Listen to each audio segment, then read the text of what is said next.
وَنُنَزِّلُ مِنَ الْقُرْآنِ مَا هُوَ شِفَاءٌ. بسم اللہ الرحمن الرحیم.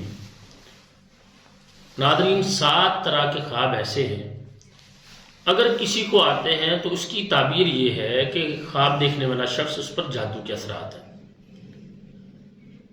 وہ 7 طرح کے خواب کون سے ہوتے ہیں؟ پہلے نمبر پر وہ خواب کہ جس میں کوئی شخص دیکھتا ہے کہ وہ قبر کے پاس ہے یا قبرستان میں ہے، زیادہ قبروں کو دیکھتا ہے، تو اس کی تعبیر یہ ہوتی ہے کہ خواب دیکھنے والا شخص اس پر جادو کے اثرات ہیں. اور اسی طرح سے اگر کوئی شخص دیکھتا ہے خواب میں بند راستوں میں گرا ہوا ہے، جدھر بھی جاتا ہے آگے راستہ بند ہوتا ہے،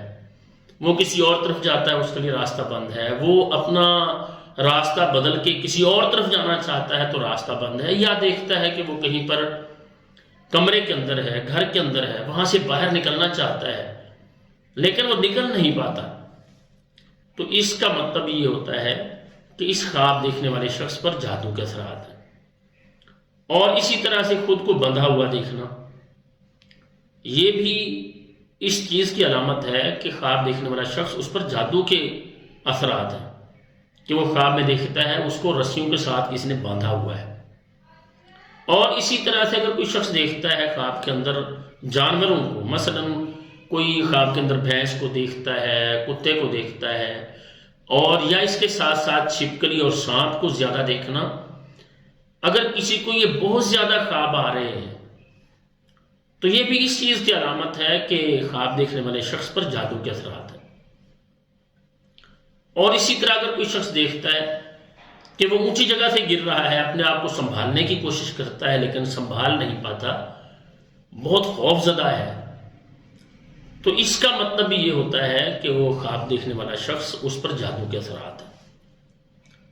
اور اسی طرح سے اگر کوئی شخص دیکھتا ہے اسے خواب کے اندر کوئی آدمی کہہ رہا ہے کہ آپ پر جادو کیا گیا ہے،